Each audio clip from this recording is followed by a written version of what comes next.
नमस्कार साथियों।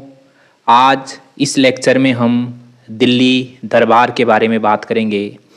दिल्ली दरबार 3 बार सजाया गया, दिल्ली दरबार 3 बार लगाया गया। एक 1877 में, एक 1903 में और एक 1911 में, 1911 में। ठीक है, तो दिल्ली दरबार 3 बार लगाया गया। 1877 में सबसे पहले हम जान लेते हैं कि दिल्ली दरबार होता क्या है, दिल्ली दरबार किसको कहा जाता है। दिल्ली दरबार एक औपचारिक राज्याभिषेक होता है। राज्याभिषेक, राज्य अभिषेक किसका होता है? जो ब्रिटेन के सम्राट और जो महारानी होती है उनका औपचारिक रूप से राज्याभिषेक किया जाता है, यानी कि उनको औपचारिक रूप से भारत का सम्राट घोषित करने के लिए दिल्ली दरबार लगाया जाता था। ओके, तो मोटा मोटी बात समझ में आ गई होगी कि दिल्ली दरबार क्या होता है। कि जो भारत है, भारत ब्रिटेन का उपनिवेश हुआ करता था, तो एक तरह से भारत पर ब्रिटेन का कब्जा था। और हमको पता है कि 1857 में जब क्रांति हुई, उसके बाद भारत का प्रत्येक शासन ब्रिटिश सरकार के नियंत्रण में आ गया। तो उसके बाद जो ब्रिटेन का सम्राट होता था वही भारत का भी सम्राट होता था। इसीलिए जो ब्रिटेन का सम्राट है उसको औपचारिक रूप से भारत का सम्राट बनाने के लिए दिल्ली दरबार का आयोजन किया जाता था। ठीक है, तो ये बात आपको मोटे तौर पर समझ में आ गई होगी। अब देखते हैं कि 3 बार दिल्ली दरबार लगाया गया, 1877 में, 1903 में और 1911 में। 1877 में दिल्ली दरबार लगाया गया तो उस समय वायसराय थे लॉर्ड लिटन। लॉर्ड लिटन उस समय वायसराय थे। ठीक है, दूसरा दिल्ली दरबार लगाया गया 1903 में। 1903 में इस समय वायसराय थे लॉर्ड कर्जन। लॉर्ड कर्जन, ठीक है। और तीसरी बार दिल्ली दरबार लगाया गया 1911 में, और इस बार वायसराय थे लॉर्ड हार्डिंग द्वितीय। लॉर्ड हार्डिंग द्वितीय।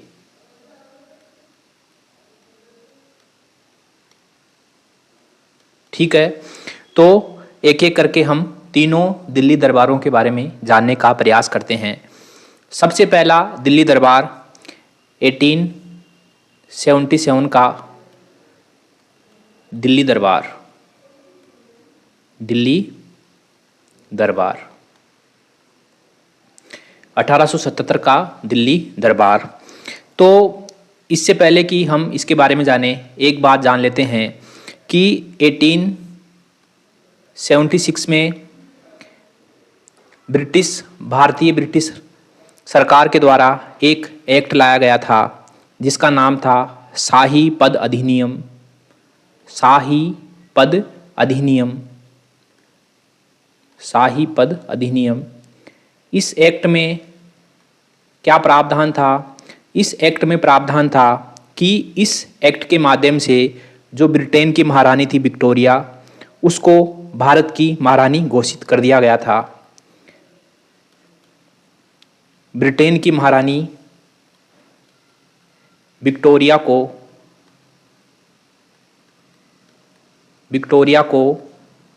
भारत की महारानी घोषित कर दिया गया था इस एक्ट के माध्यम से। ठीक है, तो ये था 1876 का शाही पद अधिनियम। हमको पता है कि 1857 का रिवोल्ट हुआ, उसके बाद 1858 में एक एक्ट आया और उसके माध्यम से जो भारत का शासन था वह पहले कंपनी के पास था 1857 से पहले, लेकिन जब रिवोल्ट हुआ तो उसके बाद भारत का प्रत्येक शासन ब्रिटिश सरकार के अंतर्गत आ गया, यानी कि उसका स्वामी ब्रिटेन का सम्राट बन गया प्रत्यक्ष रूप से। भारत का स्वामी प्रत्यक्ष रूप से ब्रिटेन का सम्राट बन गया। ओके, आगे बढ़ते हैं। 1877 के दिल्ली दरबार का आयोजन किया गया था 1 जनवरी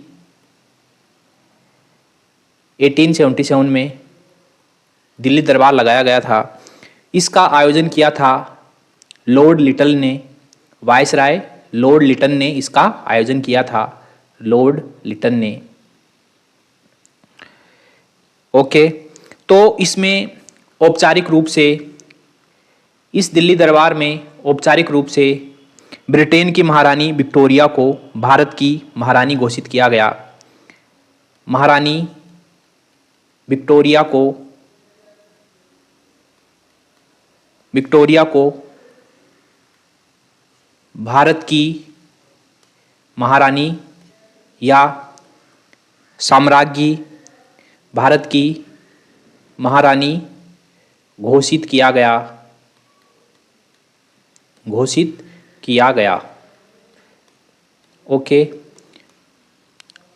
उसके बाद जो ब्रिटेन की महारानी है विक्टोरिया, उनको केसर ए हिंद की उपाधि से भी सम्मानित किया गया। इनको केसर ए हिंद की उपाधि से भी सम्मानित किया गया, यानी कि इनको केसर ए हिंद की उपाधि दी गई। केसर ए हिंद की उपाधि धारण की इन्होंने, केसर ए हिंद। ठीक है, जो ये 1877 का जो दिल्ली दरबार है, इसका भारत में बड़े पैमाने पर विरोध हुआ और इस विरोध का कारण था कि भारत में, विशेषकर दक्षिण भारत में 1876 से 88 में अकाल पड़ा था। भारत में अकाल पड़ा था और जो ये दिल्ली दरबार है, इसमें बड़े पैमाने पर खर्चा हुआ था, बहुत खर्चा हुआ था। इसी वजह से इस दिल्ली दरबार का विरोध हुआ, 1877 वाले दिल्ली दरबार का विरोध हुआ। आगे चलते हैं। अगला हमारा दिल्ली दरबार है 1903 का दिल्ली दरबार, 1903 वाला दिल्ली दरबार। ओके, इसका आयोजन किया जाता है लॉर्ड कर्जन के द्वारा। 1903 के दिल्ली दरबार का आयोजन किया गया लॉर्ड कर्जन के द्वारा। लॉर्ड कर्जन ने इसका आयोजन किया। इसमें ब्रिटेन के सम्राट, जिनका नाम था एडवर्ड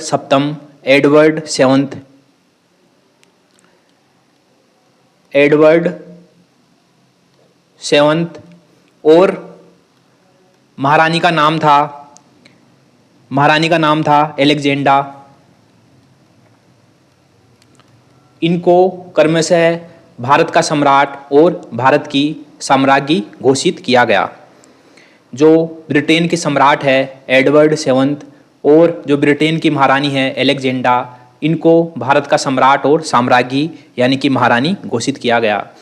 लेकिन इस दिल्ली दरबार में स्वयं एडवर्ड सप्तम नहीं आए, स्वयं एडवर्ड सेवंथ नहीं आए, बल्कि अपनी जगह उन्होंने अपने भाई ड्यूक ऑफ कनॉट को भेजा। अपनी जगह ड्यूक ऑफ कनॉट को भेजा।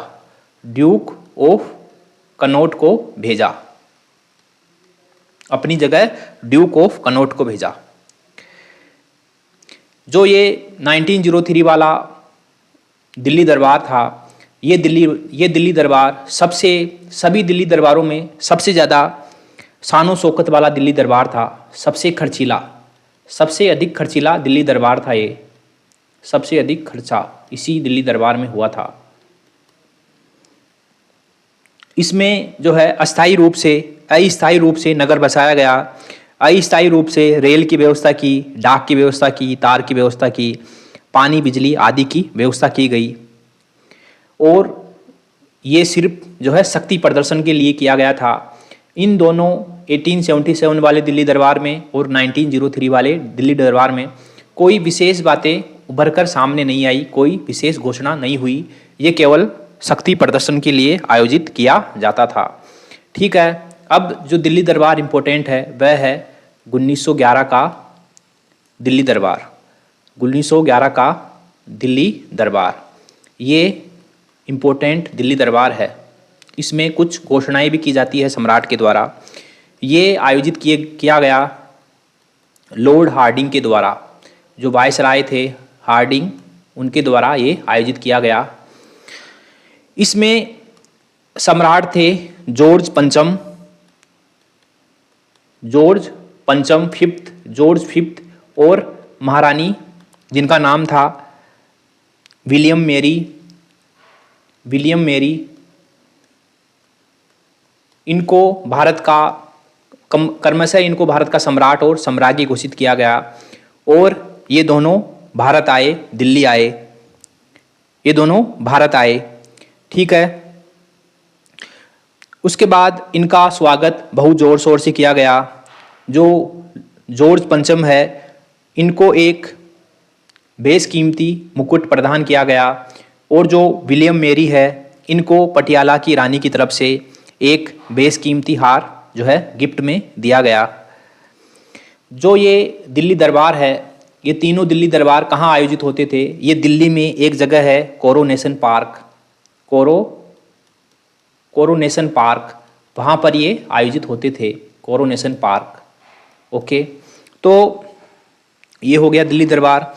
तो जो 1911 का दिल्ली दरबार था, इसमें मुख्य रूप से दो निर्णय लिए गए, दो घोषणाएं की गई सम्राट के द्वारा, दो निर्णय लिए गए। पहला निर्णय था बंगाल का विभाजन रद्द कर दिया गया। बंगाल का विभाजन रद्द कर दिया गया, जो कि हमको पता है कि बंगाल का विभाजन 16 अक्टूबर 1905 को किया गया था लॉर्ड कर्जन के द्वारा। तो ये सम्राट जॉर्ज पंचम के द्वारा इसको रद्द कर दिया गया। ये 1911 में रद्द हुआ, 1911 में इसको रद्द कर दिया गया बंगाल के विभाजन को। बंगाल का पुनर्गठन किया गया। और बंगाल का पुनर्गठन कैसे हुआ? बंगाल का पुनर्गठन जो कि भाषा के आधार पर हुआ। बंगाल का पुनर्गठन जो कि भाषा के आधार पर हुआ। इसमें एक प्रांत बनाया गया बंगाल, एक प्रांत बनाया गया बिहार और उड़ीसा, और एक प्रांत बनाया गया असम। इसको कमिश्नरी क्षेत्र बनाया गया। असम को कमिश्नरी क्षेत्र बनाया गया, कमिश्नरी क्षेत्र। और ये भाषा के आधार पर हुआ, तीनों भाषा के आधार पर। ठीक है, तो इस प्रकार इनका पुनर्गठन हुआ। और इसमें दूसरा निर्णय लिया गया राजधानी को 1911 में कलकत्ता से दिल्ली हस्तांतरित करने का फैसला लिया गया। राजधानी परिवर्तन ये 1911 में ये घोषणा हुई है, अभी परिवर्तन हुआ नहीं। कहाँ? कलकत्ता से दिल्ली ये फैसला लिया गया, अभी परिवर्तन हुआ नहीं, अभी ये घोषणा हुई है। ठीक है, उसके बाद जो जॉर्ज पंचम है उन्होंने 15 दिसंबर 1911 को नई दिल्ली की नींव रखी। 15 दिसंबर 1911 को नई दिल्ली की नींव रखी जॉर्ज पंचम ने। और 1912 में राजधानी दिल्ली स्थानांतरित हो गई। 1912 में राजधानी दिल्ली स्थानांतरित हो गई। 1911 में घोषणा हुई और 1912 में राजधानी दिल्ली स्थानांतरित हो गई। उसके बाद देखते हैं कि राजधानी को कलकत्ता से दिल्ली शिफ्ट करने का क्या कारण था। राजधानी परिवर्तन के कारण तो क्या कारण थे राजधानी परिवर्तन के? पहला कारण था कि उस समय जो है विश्व युद्ध स्टार्ट होने की कगार पर था, वर्ल्ड वॉर फर्स्ट स्टार्ट होने की कगार पर था, और उस समय भारत की राजधानी थी कलकत्ता, और कलकत्ता समुद्र के करीब थी। इस वजह से उन पर नेवी का अटैक होने का जो है संकट था, क्योंकि उस समय जो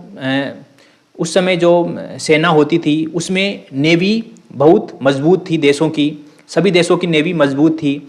इसलिए जो है वहाँ कोलकाता में जो है नेवी का अटैक होने का खतरा था, इसलिए इसको जो है कलकत्ता से दिल्ली शिफ्ट कर दिया गया। तो पहला कारण था सुरक्षा की दृष्टि से, सुरक्षा की दृष्टि से वर्ल्ड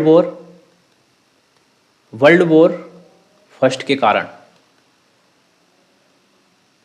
ठीक है, पहला कारण तो यह हो गया। दूसरा कारण था कि जो दिल्ली की अवस्थिति है वह मध्य में है, दिल्ली की अवस्थिति मध्य में है, दिल्ली की अवस्थिति मध्य में है। इस वजह से क्या है कि दिल्ली से पूरे भारत पर नियंत्रण किया जा सकता है, नज़र रखी जा सकती है। उसके साथ साथ ही उत्तर पश्चिम वाले क्षेत्र में ईरान और अफगानिस्तान पर भी नज़र रखी जा सकती है, इसलिए भी कलकत्ता से दिल्ली राजधानी का स्थानांतरण किया गया।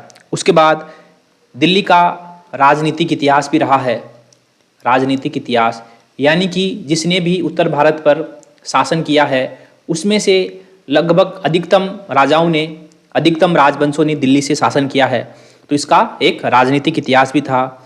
और इसका चौथा कारण था कि बंगाल में राष्ट्रवाद मजबूत हो गया था, बहुत मजबूत था बंगाल में राष्ट्रवाद मजबूत था, इसलिए भी जो है राजधानी को कलकत्ता से दिल्ली स्थानांतरित करना पड़ा, ताकि जो है राष्ट्रवाद थोड़ा सा कमज़ोर हो और जो है राष्ट्रवाद का असर राजधानी पर ना हो। तो ये मुख्य रूप से मोटे मोटे कारण थे कि दिल्ली को राजधानी बनाने के पीछे कि कलकत्ता से दिल्ली स्थानांतरित क्यों किया गया। अब नई दिल्ली के बारे में कुछ बातें जान लेते हैं। न्यू दिल्ली, तो इसके बारे में ये है कि दिल्ली की नींव जॉर्ज पंचम के द्वारा 1911 में रखी, ठीक है, और जो दक्षिणी दिल्ली है वहाँ पर नई दिल्ली की नींव रखी गई। दिल्ली के दक्षिण भाग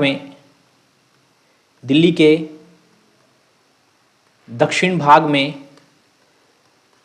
1911 में नई दिल्ली की नींव रखी गई, ठीक है। दूसरा है जो इसके आर्किटेक्चर हैं, इसके आर्किटेक्चर वो थे, इसके वास्तुविद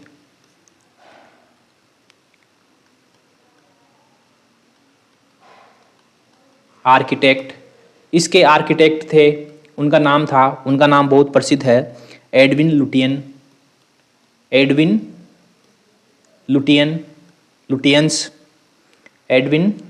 और इनके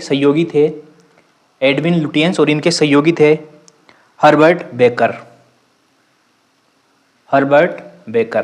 तो ये आर्किटेक्ट थे दिल्ली के, इन्होंने पूरी दिल्ली का जो है नक्शा तैयार किया था नई दिल्ली का। 1927 में इसको कंप्लीट होने के बाद इसको नई दिल्ली नाम दिया गया। 1927 में इसको नई दिल्ली नाम दिया गया और 1931 में इसका उद्घाटन किया गया। और 1931 में उद्घाटन किया गया किसके द्वारा? लॉर्ड इरविन के द्वारा। उस समय वायसराय थे लॉर्ड इरविन, उसके द्वारा इसका उद्घाटन किया गया। ठीक है साथियों, तो ये थी दिल्ली दरबार के बारे में बातें थी। आज हमने इस लेक्चर में दिल्ली दरबार के बारे में जाना। दिल्ली दरबार 1877, 1903 और 1911। ठीक है, अगर आपको लेक्चर की स्पीड स्लो लगे तो आप स्पीड बढ़ाकर देख सकते हैं, और साथ ही साथ अगर आपको राइटिंग में थोड़ी दिक्कत हो, इरिटेशन हो, तो मुझे माफ़ करना।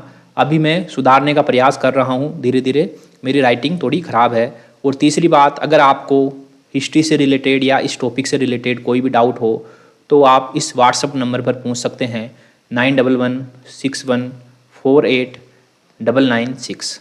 ठीक है, और आप कमेंट बॉक्स में भी बता सकते हैं कि ये पढ़ाने का तरीका आपको कैसा लगा और आप कोई डाउट हो तो कमेंट बॉक्स में भी पूछ सकते हैं।